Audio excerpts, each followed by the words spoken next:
So I'm just going to continue with what we were talking about last time. So today we're going to do more left and right inverses.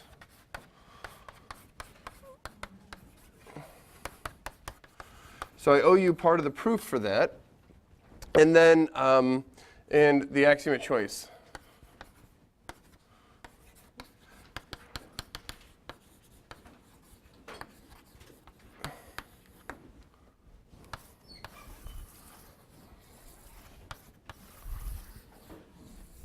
Okay, so recall that, so last time I stated a theorem. The theorem was the following.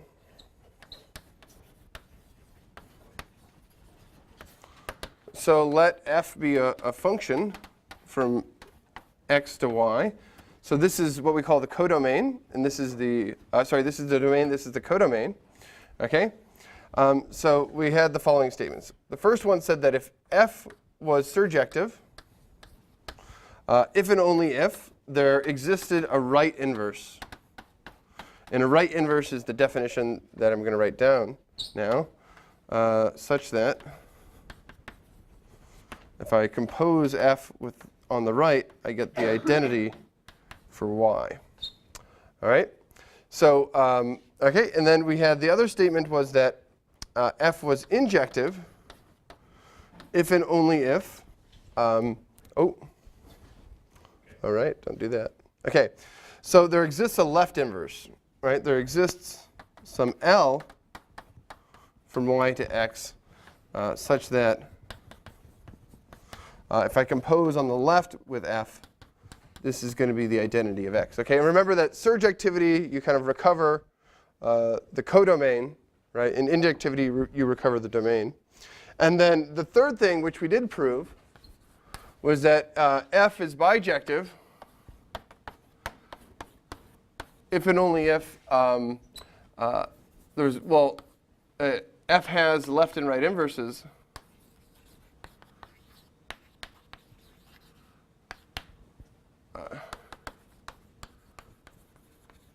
And they are equal.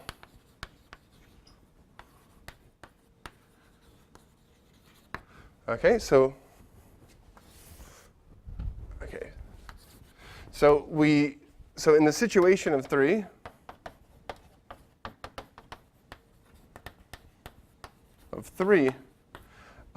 the inverse is unique. The inverse is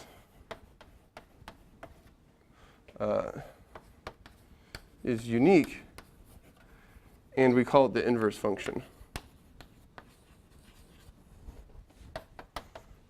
The inverse function.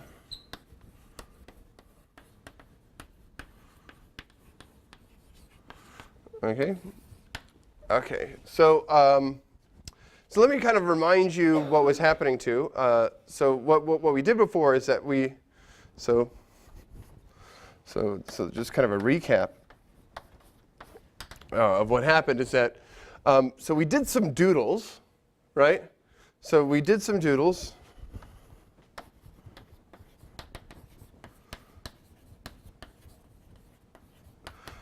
And this made us think that the forward direction was true.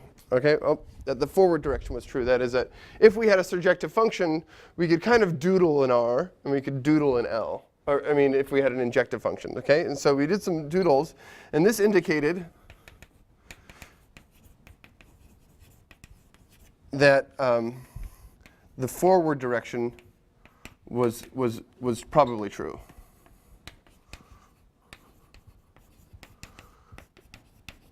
Okay, and then what we also did is we actually proved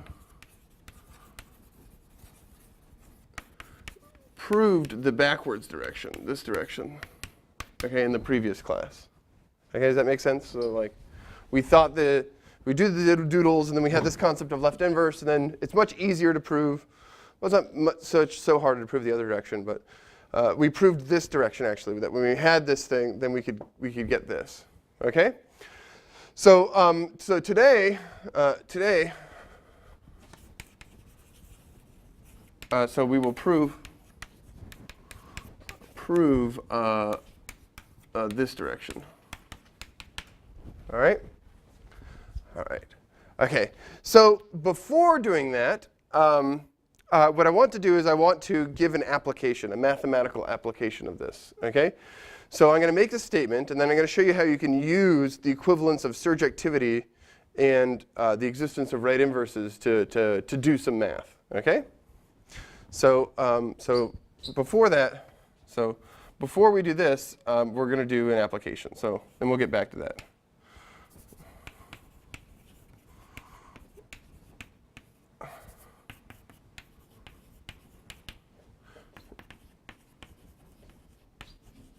How to use this, let's call this the left-right inverse theorem. This is the non-standard thing, but I'm just going to call it the left-right inverse theorem for now. OK? OK? So surjectivity is right inverses, injectivity is left inverses. They're mathematically equivalent. I'm going to use that without proof, but I'm just going to use that to do a theorem. So here's like a sample application.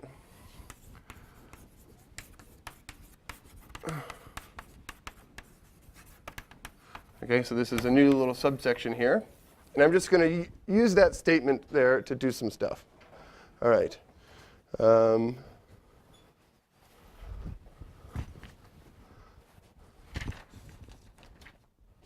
you go. OK, so consider the following statement.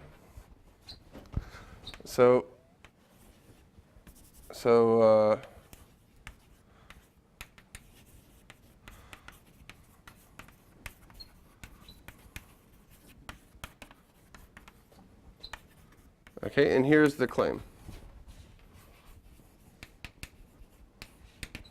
The claim is that if G composed with F is surjective,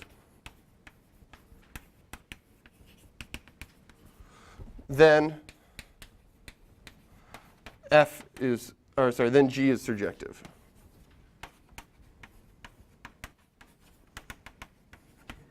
OK, so we will give two proofs of this claim, one just using the definitions and one using the theorem. So we will give two proofs.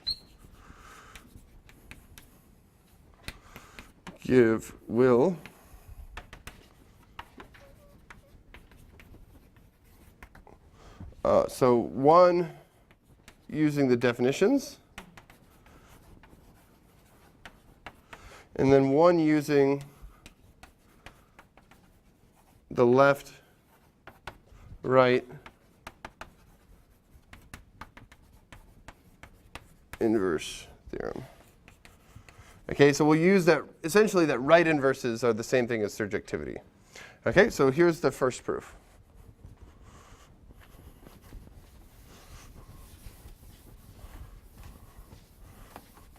Let me just give the setup too first before doing this. So here's the setup.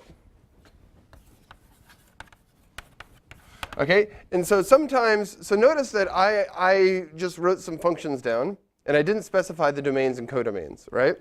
So what you need to do is you need to introduce names for these. Well, you don't technically have to, but you can just refer to the domain of this as the domain. You do DOM of this thing, and the codomain is codomain of this, and the domain of this is because we have to say essentially for every surjectivity says that for everything in the codomain, there exists something in the domain such that maps to the thing in the codomain. So you need to make reference to it somehow. OK? So I'm just going to, again, remind you of how these things are set up. So we could have x to y to z here. So we had f goes first, right? So f is here, g is here. And then f composed with g is this composition here. G composed with f. So remember, f, this is the thing that eats these guys and spits out things. So this is this thing. So this guy is the domain of f, and it's also the domain of the composition. OK, this guy is the codomain of f. It's also equal to the domain of g. And this guy is the codomain of g. It's also the codomain of the composition. Okay, so these are the domains and codomains. Okay, so when I refer to domains and codomains in the proof, this is what we mean. Maybe I'll just use these symbols because it's nicer. We'll find out. Okay, so here's the first proof. So this is the proof just using the definitions without just using surjectivity. Okay, so we start the proof. The statement says, okay, suppose the composition is surjective. We need to show that G is surjective. Okay, so what do? We suppose G composed with F is surjective. Okay, then we write down the definition of surjectivity. Okay, this means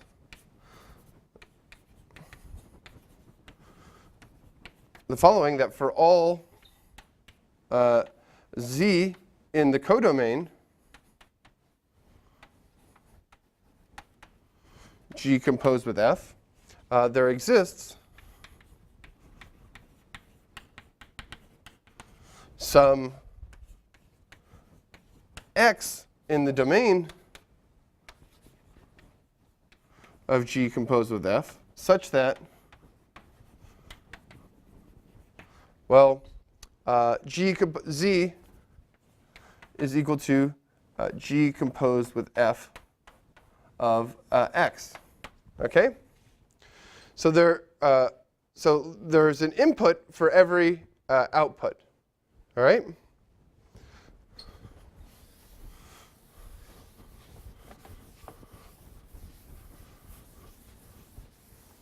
Okay, so so it says that there exists some X. There exists, right? And so we can get rid of that quantifier, and we'll just say, and sometimes, okay, so sometimes when we're doing proofs in practice, we don't really flag bounded variables. This is what it's called, is that sometimes I just kind of refer to this X as like some X particular, and we don't really bother with removing the quantifier, especially when it's written in prose rather than with actual quantifiers. But I'm just going to, for clarity, I'm going to do that. So let xz be a particular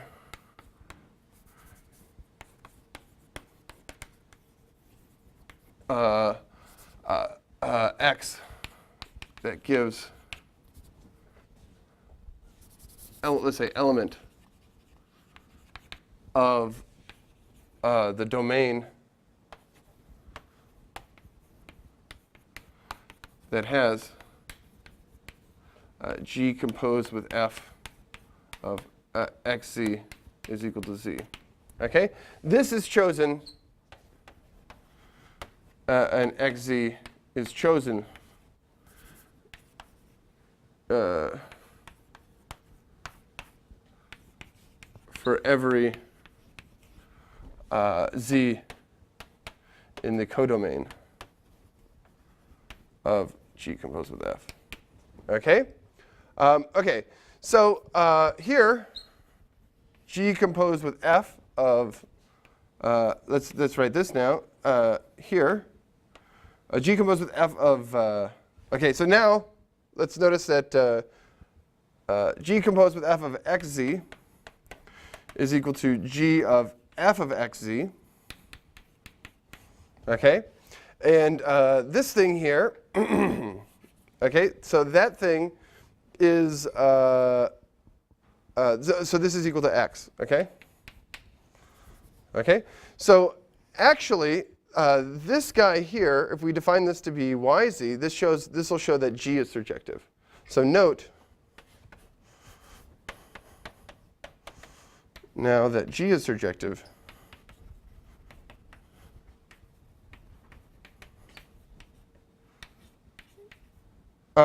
Sorry, this is Z. Sorry, that's what this is. G must be surjective because, well, G of, meaning that fz, f of xz, this is equal to yz, is in the domain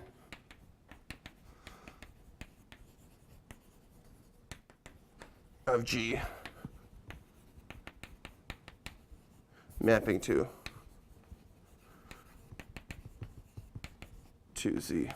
Okay? All right, so you guys see how this proof goes, right? It's just like, so for every z, there exists some x. But if I just were to take f of x as the appropriate input, right, into G, we can use that to prove that G is surjective. Okay.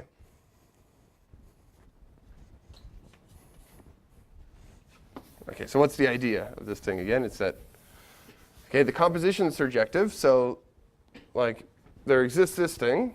And so we need to show that for every output here, there exists something that I can plug into G. This is the thing that you plug into G to get back Z.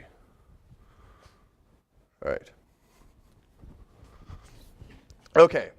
All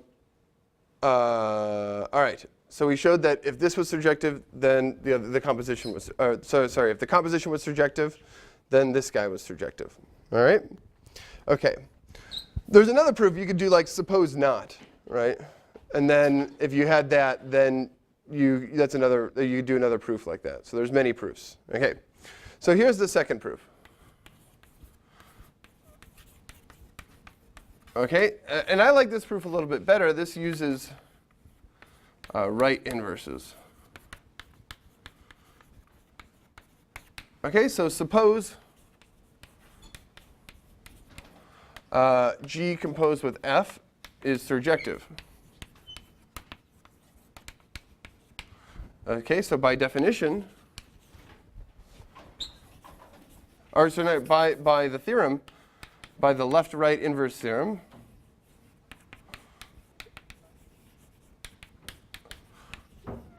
by the left-right theorem, right, G composed with F has a right inverse.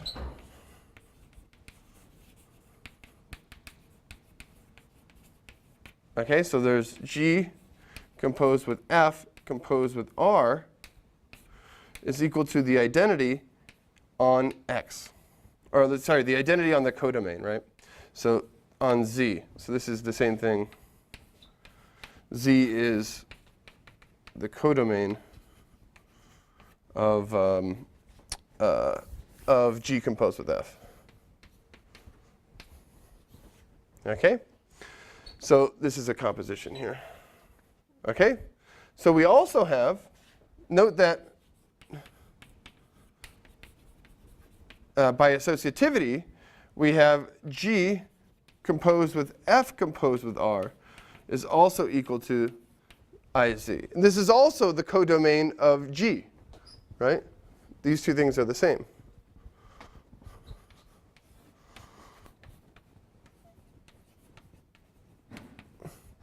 Okay? So by the left-right inverse theorem in the other direction, so if you have a right inverse, then this is surjective. That G is surjective by the other direction of the inverse theorem. Okay? So yeah, so I like this one. It's a little bit shorter. Okay. All right, so those are two proofs. It gives you kind of like how to use them. You can do the same type of thing with injectivity. You'll see statements like that. Yeah. Okay. So now I owe you the existence of the converse implication, and that's what I'll do now. Okay, so now we'll prove the proof of the left-right inverse theorem the other direction, which is the part that I owe you. For the proof, like your second proof I used right inverses, would you do the same thing just with left for injective and then move your parentheses the other way? Yeah. It's like, it's all flipped, right? Yeah. Okay. So, right. I did turn that. Okay. So, so the proof of the left-right theorem.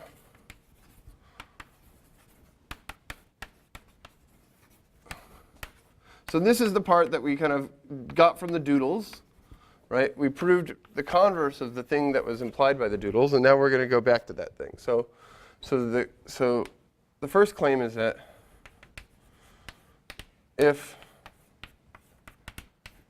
x to y is surjective,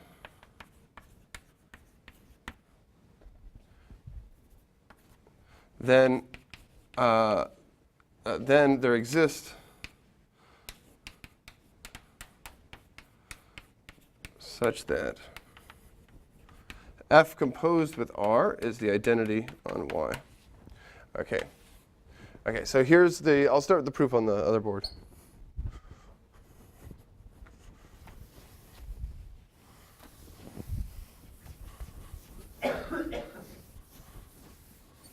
All right, so proof.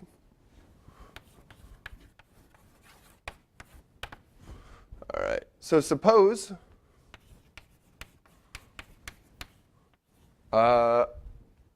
that F is surjective. Is surjective. Okay, so now we just state the definition of surjectivity. This means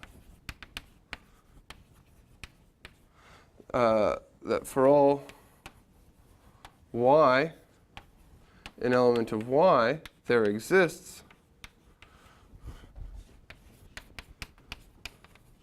some x, an element of x, such that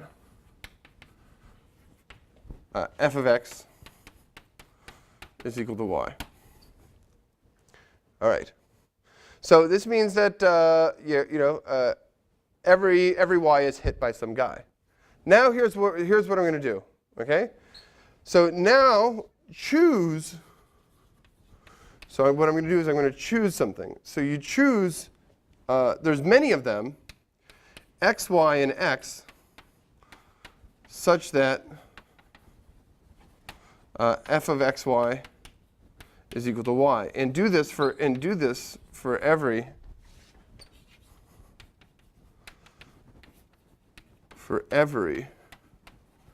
y an element of y. Okay, and we define the right inverse in this way. Define r of y to be equal to xy. Okay, so it's just like there's some random guy. Maybe there's many guys, so it's surjective. So there's many things mapping to a single y in there. And so what you do is you just pick one guy in the preimage. There's many preimages. We know that preimages exist since it's surjective. So you just pick one of them, a random guy. Okay, so you pick one. All right, so now I claim that this is we claim this is a right inverse. We claim R is a right inverse. And so let me just say that if I were in the late 1800s, this would have been very controversial. I mean, maybe not so in the late 1800s. I'm not sure if they were. But this fact here, let me just point out that I'm doing a choice. I'm choosing something there. Okay, so this has to do with the axiom of choice, which I'll state in a second. Okay, but what we do is we just pick one. Okay, all right, and so we claim that this is a light inverse, and then so note that f composed with r of y. So this is f of r of y, and this is equal to f of x of y, and this is y by construction, right? So we see that f composed with r is the identity on y as advertised. Okay? So this is the identity. So the identity, again, to remind you, is this is just the function. Maybe I should have said this at the beginning. It's the function that takes in something and spits out the exact same thing. It does nothing. It's the do nothing function, right? So the function I of y, I y of y is y. So this is a big Y, that's a little y. Okay. Okay. So this is the proof of that claim. Okay. Now let's do the second claim. The second claim. Any questions? Okay. Let me just do the second claim. So let me do the other claim. So if f from x to y is injective, then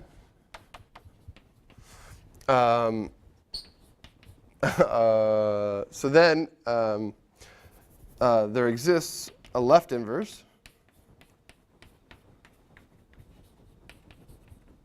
that L composed with F is the identity on X. All right.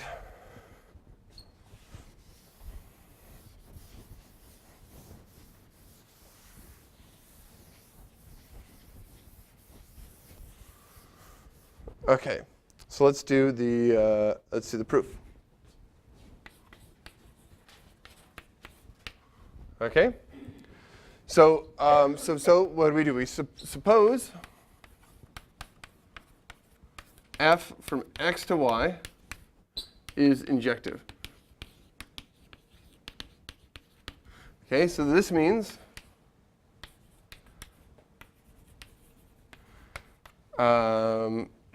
that for every, this means that for all x1, x2, an element of x, f of x1 is equal to f of x2 implies x1 is equal to x2. So this is a uniqueness statement. Okay, in particular,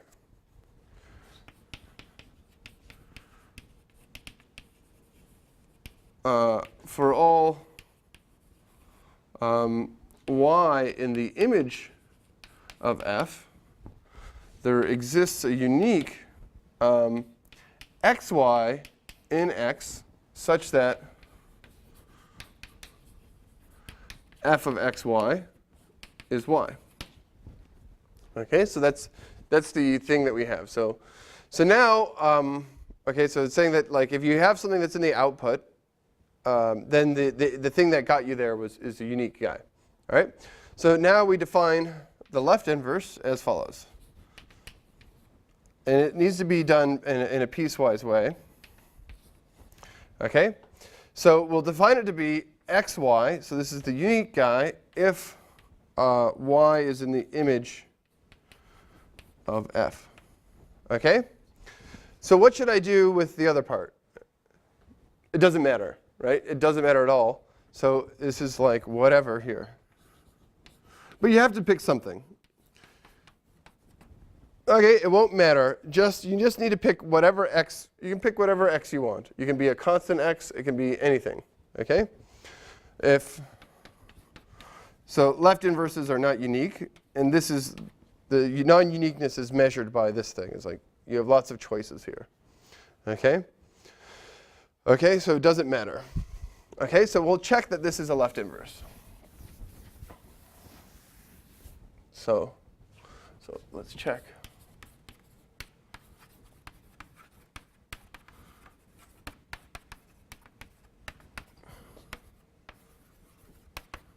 Inverse. Okay, so let x be an element of x. Then we have L of f of x. This is L of f of x. And this is, so it's in the image, right? So this is x of f of x. Sorry, f of x was x of, sorry, this is not right. Excuse me. This is x of f of x. So this is the unique x that outputs f of x, which is just x. Okay? So there's the unique x such that f of x is equal to y, right? And the unique x that gives f of x is x. All right? So this shows that L composed with f is the identity on x. All right. So we do assume that x is part of that first part of our function where it's x of y if y is an image of f, right? Can you repeat your statement? So we assume that the x of f of x is part of the L of y, the first part of L of y. Y is an image of f. So certainly f of so f of x.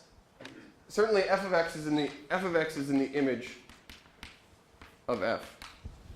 There's this x here that gives you this output. Oh, okay. right? And that's why we can do it. Exactly. That's why we can reverse it, because we use that on the. It's really bijective on the image, right? And so when we take something in the image, we can reverse it. Yeah, exactly. Exactly. Okay. So okay. Sorry. So here, I just wanted to point out that this thing here is bad. I mean, it's not bad, okay? But this is our first run-in with the axiom of choice, right? Here, to construct this inverse, what we had to do is we had to pick this. So so we have, remember that we had a surjective function. It maps on, okay? That means that like in the fibers, meaning in the preimage of a single point, there's many things here. And so as you vary over things in the target, right, what you need to do is you need to pick a single guy out at each time. And there's many guys to pick, right? So, and what we did is we chose one, right? And so this was controversial for quite some time because people weren't sure you were allowed to do that. Okay, and people weren't, and so this comes down to the foundations of set theory and the foundations of mathematics itself, and that the construction of this inverse, so this proof here, used the axiom of choice. Okay, so this uses this thing called the axiom of choice. Okay, so we've been using sets pretty freely now, and I want to talk a little bit about the foundations of set theory. Okay, and what I brought with you is I don't really want to write down all the axioms of set theory on the board. You guys saw the Dedekind piano arithmetic and the Dedekind piano axiom, so you know how these things kind of go. Okay, these are longer. There's 9 of them now. Okay, and now you guys can here, one more, right? And so now you guys have the official rules for sets. Okay, and the official rules. So these are the Zermelo-Fraenkel axioms. And they include things like things that you already are using, right? That if one subsets, you have a set and it's if X is a subset of Y and Y is a subset of X, then X and Y are equal, right? Stupid stuff like that. That sets are defined by formulas, okay? That that the thing that says that you can make a set of the form the X such that some proposition holds. Right? And that the empty set exists, that the power set exists, things like that. So there's nothing there's kind of an induction axiom in here. This is the axiom of infinity, right? So it's just kind of stuff that you would use, and you don't really need to worry about it so much in practice. But one of these axioms people did worry about quite a bit. Well, okay, let me say that people worried about these axioms to death. Okay. So the axioms themselves weren't developed by Cantor in Dedekind, but they were using set theory. And there was a guy who was very opposed to him. His name was Kronecker. And he actually prevented them from getting jobs. So he wanted to get a job, I think it was the University of Berlin. And like he would criticize them so much publicly that like it would cause them a lot, in particular Cantor, a lot of stress, and he got very depressed about it, and he thought like, maybe what he was doing. So he spent his whole life's work developing like what we've been talking about in this class, right? To the point where he just got really, really depressed, and like, he committed himself to an institution, and he had like panic attacks and things like this. So not good, right? Anyway, let me tell you one of the things that they figured out was that Cantor was using in these type of arguments. And that's like this thing where I choose this. Okay, so one of the axioms that was a little bit controversial, and it leads to very strange things. Okay, but let me just state it. It's pretty innocuous. It's called the axiom of choice. Okay. Okay, so here's the axiom of choice. It was used in this proof. Okay, and it says that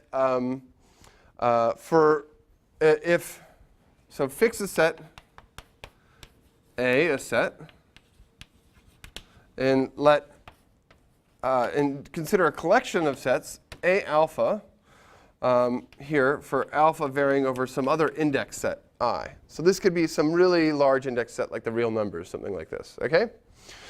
Okay, and where A alpha is a subset of A for each alpha.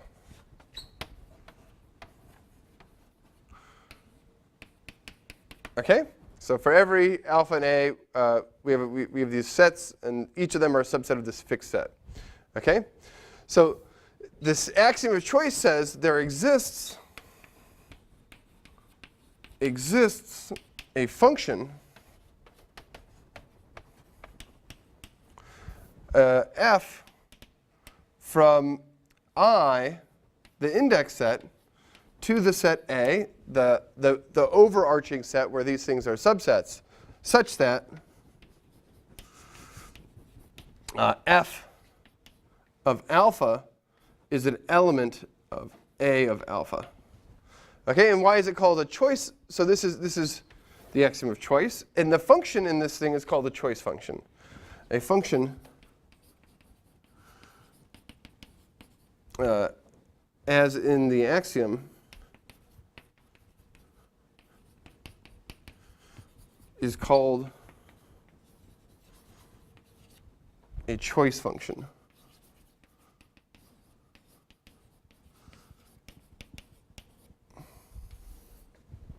Okay? So why is it called a choice function? So really what you're doing is you're picking out a guy that lives in each one of these sets. So it says if I have an infinite collection of sets, or like really, so it turns out that we'll find out that there's different size infinities. Okay, we're very close to this right now, right? But it turns out you can take an infinite thing like R, right? If you have an infinite collection of sets, that you can pick out one from each set, just like we did here, right? So in our application, we had all these inverse images, right? So in our application, is that function saying that it only picks out one? It only picks out one. It picks out one particular element from each set. So in our application,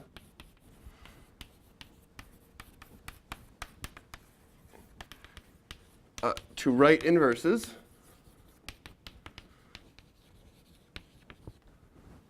right?